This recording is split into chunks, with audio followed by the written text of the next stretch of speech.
Abi Marquez's 2025 bingo card just hit the jackpot. She fulfills one of her dream goals, collaborating with the one and only Gordon Ramsay. The award-winning food content creator puts a luxurious twist on her signature lumpia. Once so irresistible, the world-renowned chef gave it his sought-after thumbs up. So, how did her Beef Wellington Lumpia become a Gordon Ramsay-approved dish? How did she feel? Was she nervous? Was her scream in her video real? Let's find out. Welcome back to It's a Beautiful Day, Abi Marquez. My girl! Great having you! I am back! Yes! Effective ang pag-manifest. Yes! Grabe yung pray-over natin nun. Yeah. Of course, you said it here on this very show that you wanted to work. That was a dream collaboration with Chef Gordon Ramsay. You've worked with everyone who's anyone already. Unang-una, what was your initial reaction? Do you remember what you were doing when you saw that comment on your video? And of course, anong unang reaction mo? Kakagising ko lang noon. I was still asleep. That's why when people were replying to that comment of Gordon na, Ate Abi, gising na. Si Gordon na to. Tapos pagkagising ko, oh my God. I actually have a video of my reaction. I was like, trying to contain myself, but actually no reason to. I was alone in my bedroom, just woke up, and I was like, good morning. Although 12 noon na noon. Ayan, nagising Abi si Gordon. Ay na! Kakainis. Wake up. I love how your followers know your sleep schedule. They know. Because I post at 3 a.m. Sometimes host a live at 11 p.m. Pero that's so after the funny. initial excitement, which I'm sure set in after a while, Yeah. I'm sure nerves also set in because you're like, oh my gosh, now I have to make a beef Wellington Lumpia. Yes. How did you execute that and how long did it take you to come up with a recipe? Yeah, I had to come up with I actually have been ideating. Ano ba? Ideating. Yeah, Ideating about it for a long time. You're ready for this moment. So I was ready for that moment. Pero iba yung when you're finally doing the test kitchen. So I have never ever in my life made beef Wellington, but I know the concept or the theories about it. And I had the weekend to actually do the test kitchen.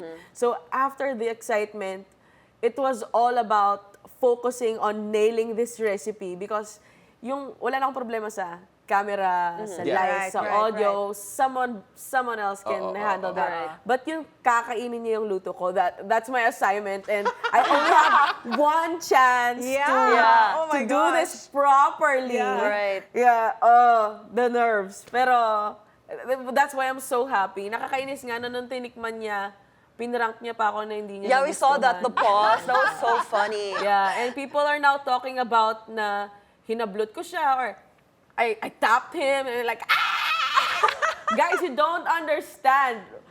The unedited video of this, it took so long between I'm sorry, I don't like it, I love it. Sobrang haba. And everyone was feeling the tension in the room. Like, You should totally upload the unedited. I will. Kasi to be fair, he's a master at drama rin. Yes, that's what I True. love about him also. No? Hindi lang Yeah. cooking but like the hosting. So, idol ko siya sa ganun. Kaya super big deal na. So yung at seconds this na level. gap na yun felt like what, years Yes. waiting for her. I was already imagining the worst things like, so are we gonna just cancel the shoot? Do I have to think about another concept? Okay, pack up na guys. Back up na, like, delete that. Yeah, I was so, kaya, I mean, You can can't kind of see blame it. me. You're like panicking a bit. Yeah, but that was already cut. Before. Yung joy at the end, Ang eh. saya You nung were hug, I literally love it. bouncing. Yeah, kasi nga, pinrank niya ako. And nung niyakap niya pa ako, ginanon-ganon. Deserve niya yun. Yung ganon sa kanya. Abby, you have a picture with Gordon also doing that idiot sandwich pose. What's the story behind that? Yeah, so we were taking the thumbnail photos. So thumbnail tayo, and then you're just doing different kinds of poses. And I was actually shy to ask But you for wanted him to do it. Of course, I want him to do that. Yes. But I'm shy, and it was also like it was very strict. I I was shy to ask about that. Pero by the end of the shoot, he went like this. Oh, and then siya I na was mismo. like, yes, I want Indian sandwich, yes. Oh my God! Never been so happy to be called an idiot. Yes. That's such a great photo of you. Honestly, that should be framed in your home. I will frame it. I will. Oh my gosh. Yeah, you have to have it printed out. Dapat pagpasok sa bahay yes. mo, may malaking Oh malaking yes. portrait. And aside from that, he also signed my chef's jacket. Yeah. And my book of him. Oh my Ang dami ko gosh. yung papa-frame. After you Grabe. guys initially did the shoot, did he say anything else to you afterwards? Maybe after words of nung shoot, inspiration?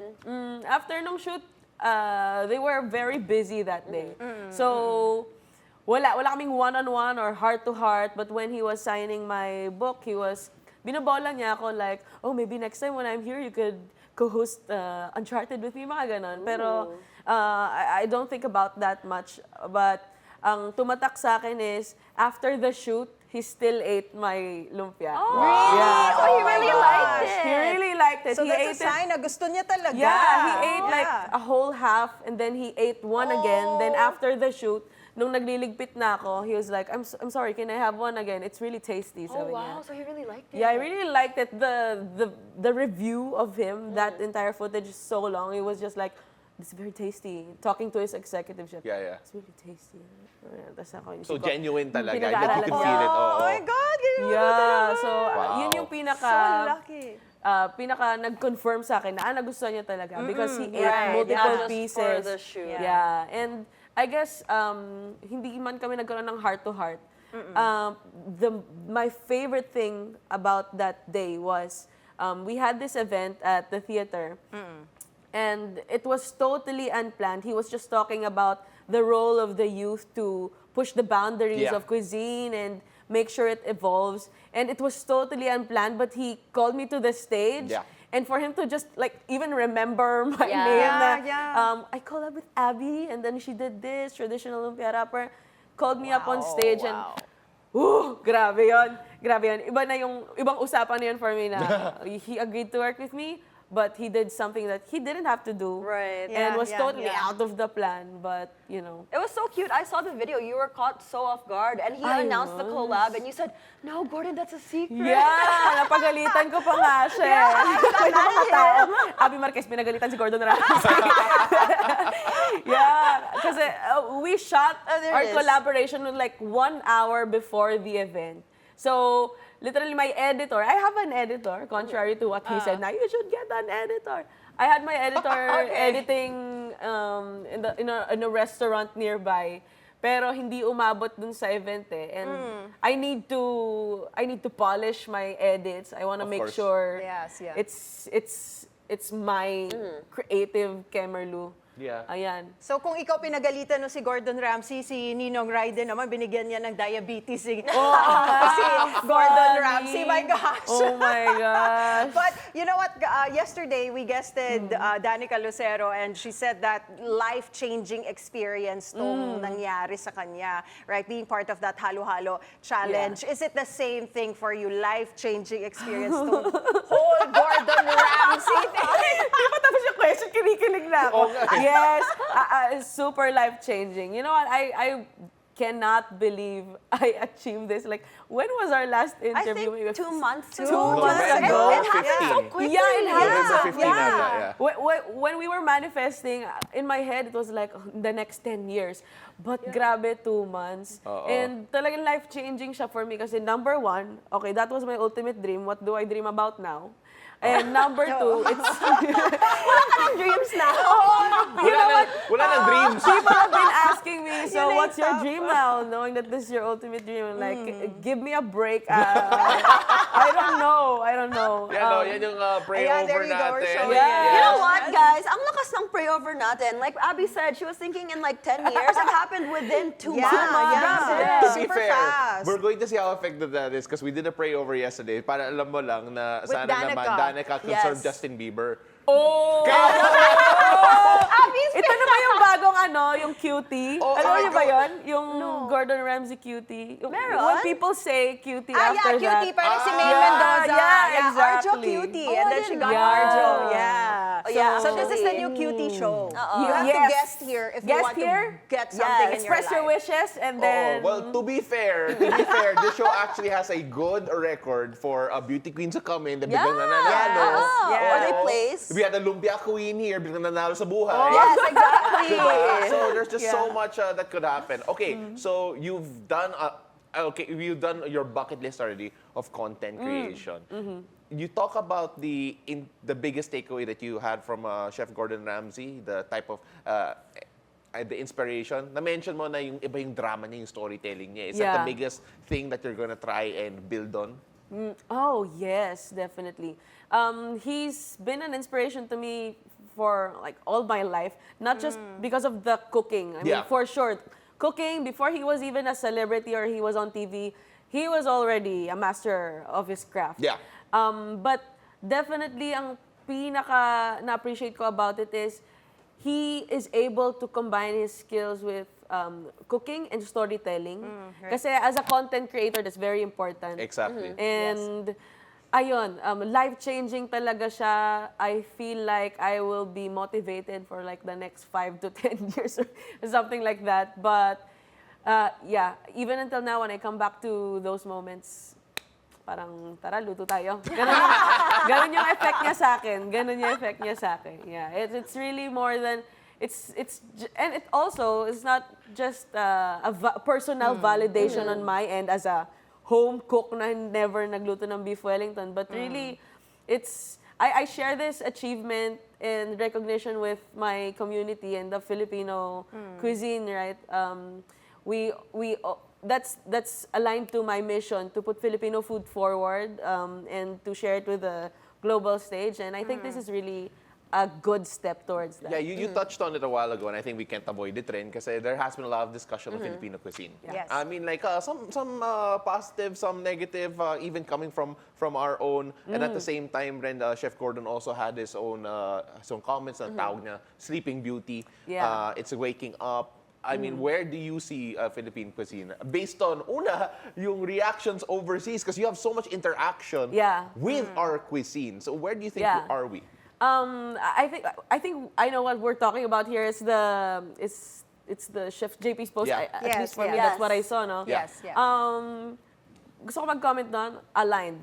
That's it. Okay. I agree with it, but I think it's also important to know the difference between validation and recognition. Right, right. I agree. We do not need validation from anyone else that our food is great. Yes. And it's also exactly why I am super proud to share my cuisine in my videos online. We do not need it, but that's why it's a collaboration. I really value that we collaborated, Chef Ramsay and I, because I don't need the validation, but it really helps that he recognized it. Kasi Yeah. Yes. it's validation and recognition. Yeah. And I think the point of this post or this discussion is really just seeking the support, the same amount of support as when, for example, chefs like Gordon Ramsay or Anthony Bourdain, the same level of support that they receive, we should also give to our cuisine. to Yes. our cuisine, Yes. our local chefs, Yes. to Filipino restaurants abroad or in here, because they're right. It really isn't sustainable to just bank on, for example, Chef Ramsay saying Filipino food is good. It's not gonna be Right. sustainable. We really need Filipinos to also support Filipino chefs, Yeah. restaurants. Tigilan natin yung for example, food content creator, at least in my space, food content creator, mamaliitin na Filipino food lang yung alam niyang iluto lang. I mean, Yes, guys, yes, when you right, present right. Filipino food to other countries, they're so impressed. Yes. Yes, We- of course, because of it course. really is impressive the way we balance our flavors, Yeah. our boldness in our cuisine. So I see it. I really agree. I agree. And yun lang. Support Filipino talent. Support Filipino restaurants and Filipino chefs. It's true. Abi Absolutely. Marquez for president. Yes, well said, Wow. Abby. Queen na siya. Class lang. wow. She's already Class a queen. president lang. Class Queen president. Abby. Queen awesome. Abby. Magalis na ng noise. I'm Abi Marquez. Join us again on Monday at 7 a.m. only here on... It's a beautiful day!